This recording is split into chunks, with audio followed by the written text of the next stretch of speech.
क्या भारत की सेना अब ऐसी ताकत हासिल कर चुकी है कि युद्ध की स्थिति में पाकिस्तान को संभलने का मौका भी ना मिले?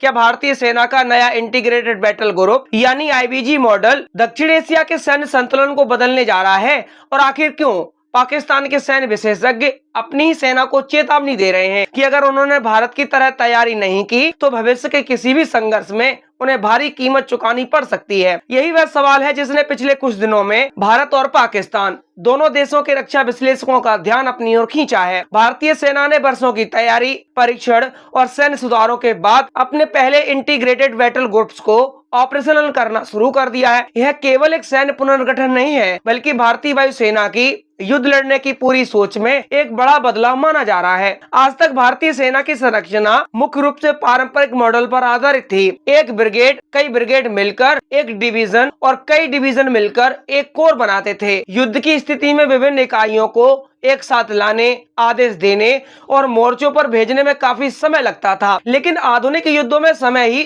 सबसे बड़ा हथियार बन चुका है। यदि दुश्मन आपसे पहले कार्रवाई कर दे तो आपकी सैन्य शक्ति का बड़ा हिस्सा बेअसर हो सकता है। इसी चुनौती को देखते हुए भारत ने इंटीग्रेटेड बैटल ग्रुप की अवधारणा को विकसित किया। आईबीजी को समझने के लिए हमें इसके ढांचे को समझना होगा। यह एक ऐसी आत्मनिर्भर युद्धक संरचना है जिसमें पैदल सेना, टैंक, तोपखाना, इंजीनियरिंग यूनिट्स, वायु रक्षा प्रणाली, संचार इकाइयां, मेडिकल सहायता और लॉजिस्टिक सपोर्ट सब कुछ एक ही कमांड के तहत मौजूद रहता है। दूसरे शब्दों में कहें तो यह एक छोटी लेकिन बेहद घातक सेना होती है जो स्वतंत्र रूप से युद्ध लड़ सकती है। रिपोर्टर के अनुसार एक आईबीजी में लगभग 5 से 6 हजार सैनिक हो सकते हैं। इसकी सबसे बड़ी ताकत यह है कि इसे किसी बड़े कोर या डिवीजन के आदेशों की प्रक्रिया का लंबा इंतजार नहीं करना पड़ता। जैसे ही आदेश मिलता है यह तुरंत कार्रवाई के लिए तैयार हो जाता है। भारतीय सेना का दावा है कि जहां तक पारंपरिक सैन्य संरचना को पूरी तरह तैनात होने में कई दिन लग सकते थे, वहीं आईबीजी को 12 से 48 घंटे के भीतर ऑपरेशनल के लिए भेजा जा सकता है। यही बात पाकिस्तान के विशेषज्ञों को परेशान कर रही है। पाकिस्तान के कुछ रणनीतिक विश्लेषकों का मानना है कि भारत की नई सैन्य संरचना उसकी प्रतिक्रिया क्षमता को कई गुना बढ़ा देगी। यदि सीमा पर अचानक तनाव बढ़ता है या किसी आतंकवादी हमले के बाद भारत जवाबी कार्रवाई का फैसला करता है तो भारतीय सेना पहले की तुलना में कहीं तेजी से सैन्य दबाव बना सकती है। दरअसल इस पूरी कहानी की शुरुआत आज से नहीं हुई थी। इसके पीछे कई वर्षों का सैन्य चिंतन छुपा हुआ है। साल 2001 में भारतीय संसद पर आतंकवादी हमला हुआ। इसके बाद भारत ने बड़े पैमाने पर सेना की लामबंदी की, लेकिन सैनिकों को सीमा तक पहुंचाने और पूरी युद्ध मशीनरी को सक्रिय करने में काफी समय लग गया। इस दौरान पाकिस्तान भी अपनी तैयारी कर चुका था। भारतीय सैन्य रणनीतिकारों ने महसूस किया कि भविष्य के युद्ध में इतनी धीमी गति नुकसानदायक साबित हो सकती है। यहीं से तेज प्रतिक्रिया देने वाली सैन्य संरचनाओं का विचार शुरू हुआ। बाद में पूर्व सेना प्रमुख बिपिन रावत ने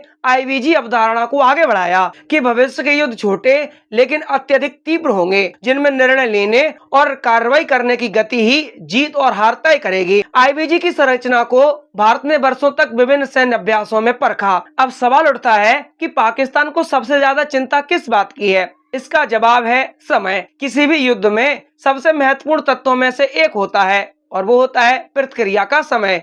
यदि एक सेना 48 घंटे में हमला कर सकती है और दूसरी सेना को तैयारी में 5 से 6 दिन लग सकते हैं तो शुरुआती बढ़त पहली सेना को मिल जाती है। पाकिस्तान के कुछ विश्लेषकों का मानना है कि भारतीय आईबीजी मॉडल भारत को यही शुरुआती बढ़त दे सकता है। पाकिस्तान लंबे समय से भारत की तथाकथित कोल्ड स्टार्ट रणनीति को लेकर चिंतित रहा है। इस रणनीति का मूल विचार यह था कि यदि कोई बड़ा आतंकवादी हमला होता है तो भारत सीमित लेकिन तेज सैन्य कार्रवाई कर सके। हालांकि भारत ने आधिकारिक रूप से हमेशा इस विषय पर सावधानी बरती है, लेकिन यह केवल पाकिस्तान की कहानी नहीं है। दिलचस्प बात यह है कि भारतीय सेना के पहले ऑपरेशनल आईबीजी मुख्य रूप से 17 कोर से जुड़े हैं, जिसे चीन सीमा के लिए विकसित किया गया था। इसका मतलब है कि भारत केवल पाकिस्तान ही नहीं बल्कि उत्तरी और पूर्वी सीमाओं पर भी अपनी प्रतिक्रिया क्षमता बढ़ाना चाहता है। अब आप कल्पना कीजिए कि सीमा पर अचानक तनाव बढ़ता है। पुराने मॉडल में सेना को विभिन्न क्षेत्रों से संसाधन जुटाने पड़ते थे, आदेश कई स्तरों से गुजरते थे,